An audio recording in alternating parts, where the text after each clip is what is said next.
You are listening to Directions from a Spiritual Tour Guide podcast. I am your host, Chanel Scott. I'm a psychic medium and energy healer who has been supporting those on a spiritual journey for over a decade. I'm your tour guide into the world of the unknown, showing you that the magic of the universe is at your fingertips. I believe spirituality is simple and fun, and this podcast will make it easily accessible, giving you the real talk on all things divine and spiritual, helping you to step into the flow. Manifesting your dreams because we all deserve to be living our best life. Are you ready for an adventure? Hello, beautiful souls, and welcome to a new episode of Directions from a Spiritual Tour Guide podcast. My name is Chanel. I am your host and your spiritual tour guide on this beautiful journey we call life. Today, we are talking about the sacred wake-up call. You know, the journey is not ever one that we expected to take. But what we do know is that we are here. And this place that I am right now is because of the sacred wake-up call that I received so many years ago. And I'm not sure that it came all in one shot, but it was definitely this layering that as I uncovered one piece of the journey, another piece arrived. And it really is this unfolding. And why am I sharing this, you ask, is launching Come Home to Your Sacred Self really is this culmination of my journey. Somebody said to me, thank you for having the courage to, share this, to be vulnerable and to share your journey. But for me, I don't look at it that way. I look at it more as in, if this helped me, why wouldn't I share it to help someone else? I've always worn my heart on my sleeve. I am a giver and not a very good taker. And I've always been determined to make the world a better place, even if it's just one smile at a time. And again, we never know where these divine wake-up calls are coming from. I would say that if I went back to childhood and even my teenage years, I definitely danced to the beat of my own drum. Yet at the same time felt uncomfortable trying to fit in and not stand out too much. But how did I blend into the crowd instead of standing in front of it? Even though I loved doing that as a dancer and a singer and an actress, I loved being part of anything that involved me getting on the stage for. It was so much fun to perform. And I was so blessed to be at a school that offered so much.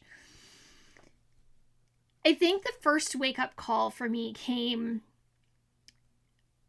when I decided not to be a teacher. And God bless my auntie, who's really my mom's cousin, but she's my auntie in my heart.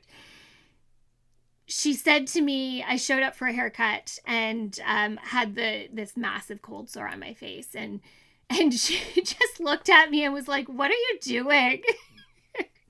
And she said to me, sometimes we do things because we think that's what we're supposed to do.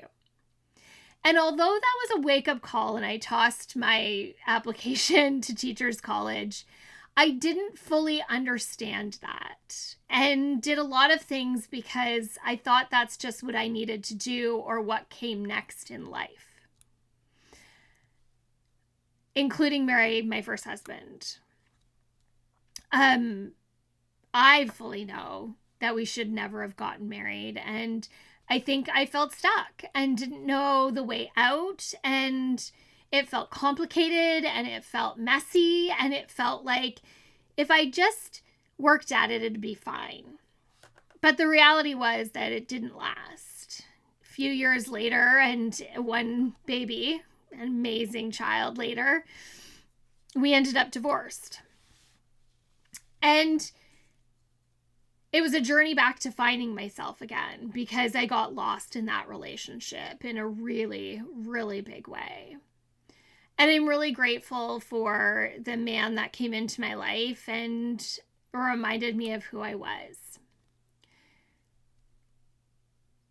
Then when he couldn't commit, I asked the universe to get me out of that relationship and because he was a great person.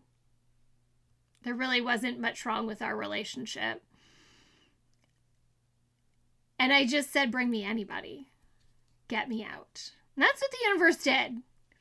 And unfortunately, I latched on and I saw the red flags. And I stayed anyways. But in and amongst those two relationships, I definitely felt a calling back to my spirituality. Back to the skills that I had as a child that I had kind of turned off for the time being while I tried to figure things out. And slowly but surely, things opened more and more and more and more. But I think the biggest moment for me was the day that my ex-husband walked out on me, my second husband. It came out of left field. It was like a Mack truck. And I didn't see it coming. There was no warning whatsoever. He had acted funny maybe for a week or two and then just was like, I can't be here anymore and left. Many, many years later, have never gotten a reason why. Although I now understand that there was some mental health stuff going on there and he suffers from depression and social anxiety and amongst a few other things. And I wish him well. I always will. But that was like my life being taken away from me. And if that wasn't a sacred wake-up call, I'm not sure what is. That was the hardest gift to unwrap, yet the gift that gave me my life. I didn't recognize that I was surviving for everyone else, that I had no idea who I was, and I was lost in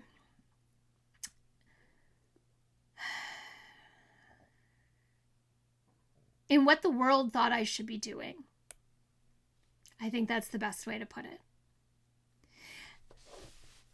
But that relationship breaking down and becoming a single mom of 3 kids under the age of 10, the youngest being 4, I had to get my stuff together quick. Now, I'm not going to lie, I think I cried for about 6 solid months. I hated being alone. I did not like it when my children were not with me. I didn't know who I was or where I stood or what I wanted to do.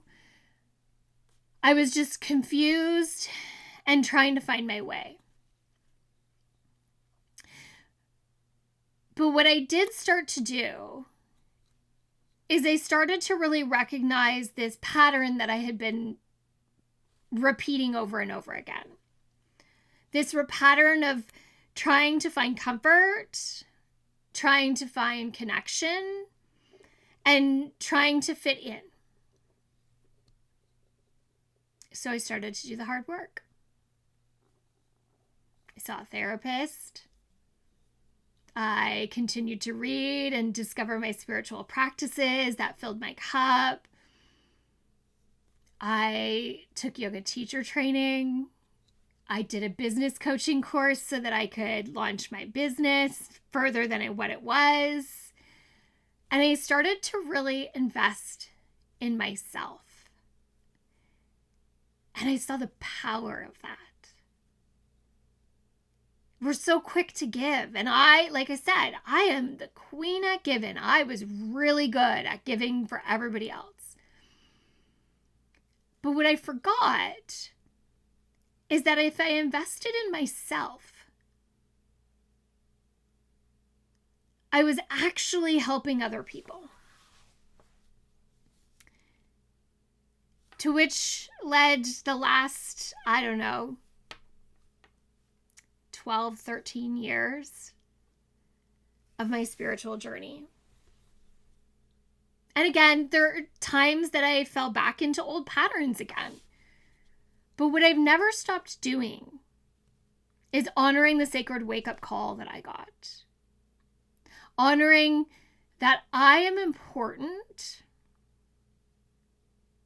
and that if I don't take care of myself, why would I expect anybody else to?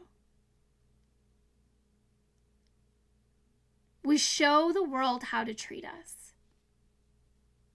We decide how we show up in the world and how others are allowed to treat us. And when I started recognizing what that meant to me, I started setting boundaries. I started honoring myself in the places that I showed up in, worked in. And I kept doing the deeper work. And I'm so blessed to have so many amazing people in my life that have been beacons of light, who have been support systems, shoulders to cry on, safe places to land, because we need those. But it takes understanding what those are to be able to find them. It wasn't easy because once upon a time, what I perceived to be safe and the right support system quickly manifested and showed me that the people that I was reaching out to were limited by their own belief systems and only created more chaos and unrest and dysregulation for me than actually solving the problems, helping me, or supporting me. Not that they were being malice or anything along those lines, but they were just moving from the place that they are functioning in, their own belief systems, their own knowledge, their own understanding of the world, of their systems. So when we start to see these things, we start to make different decisions. I started to be mindful about who I picked up the phone and talked to when I was in a place that I needed support. I became more selective. I became more aware.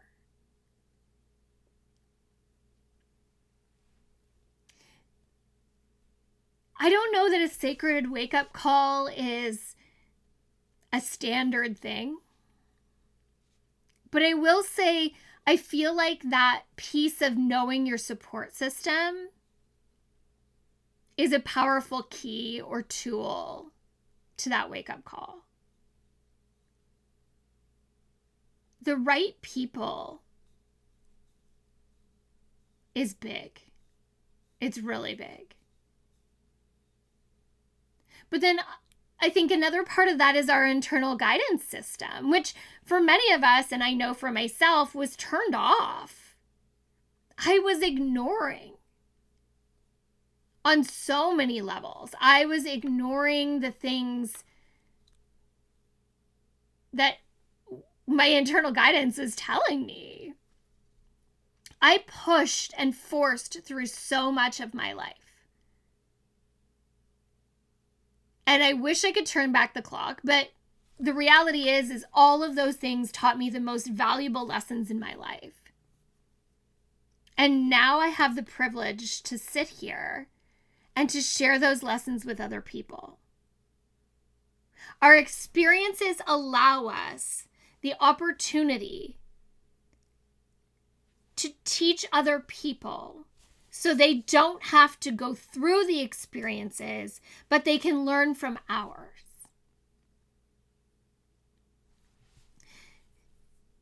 This journey that I've been on has taught me awareness beyond anything I could have ever imagined. And now in life, I often ask myself if I'm flowing or if I'm forcing, because forcing is not an option. If it feels like forcing, then I need to pause and I need to ask why. This journey has taught me that the pause is friggin' important. And we don't take enough of them. And our feelings and our emotions and our gut and our intuition all deserve pauses. They're important.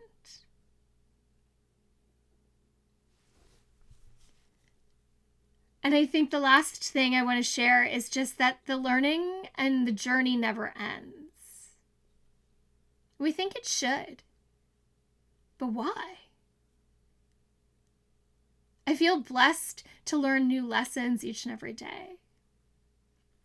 To have aha moments, to uncover something deeper, to understand the root of something and where it came from, and to really see the pieces click together, and all of it is such a blessing. It is watching this unfoldment.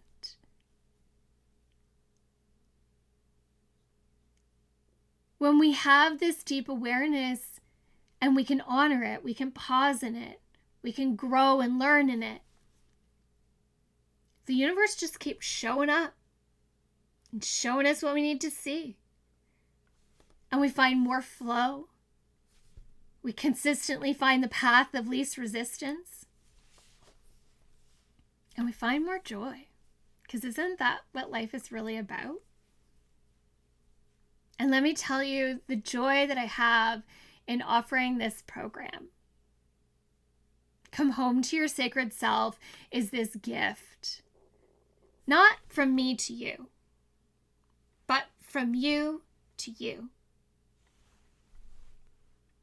It is a gift of giving yourself your life back, of creating a path of least resistance to understanding your internal compass and to know when you need to honor everything that's coming up, to be able to learn and grow from each of those experiences and to continue a spiritual journey where spirituality doesn't take over our life, but it's integrated into it, where we learn to create a prayer from the simple things like getting up in the morning or making a cup of tea,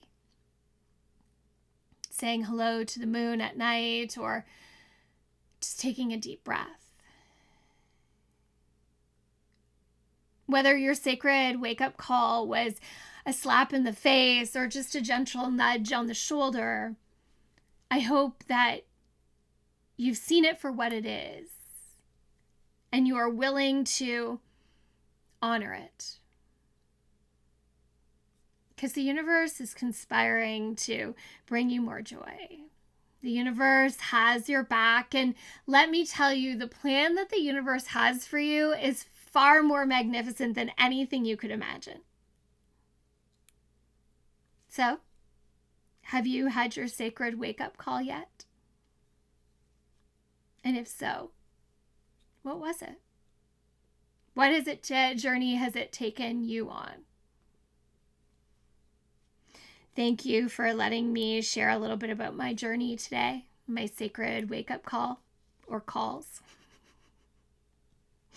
I am here for it. I am here for the journey. I am here for the long haul, and I am here to welcome you home to your sacred self. If you are interested in learning more about this program, you can head over to my website, fromtheheartandsoul.com, to the Come Home to Your Sacred Self page and read more about this 6-month container of learning, growing, healing, energy activation, spiritual practices, and just rediscovering who you are in such a huge and magnificent way. I hope that you will join me on this journey together, where we all get to evolve and cheer each other on and watch each other win, because I think that's what dreams are made out of. So, from my heart and soul to yours, Until the next time we meet, bye now.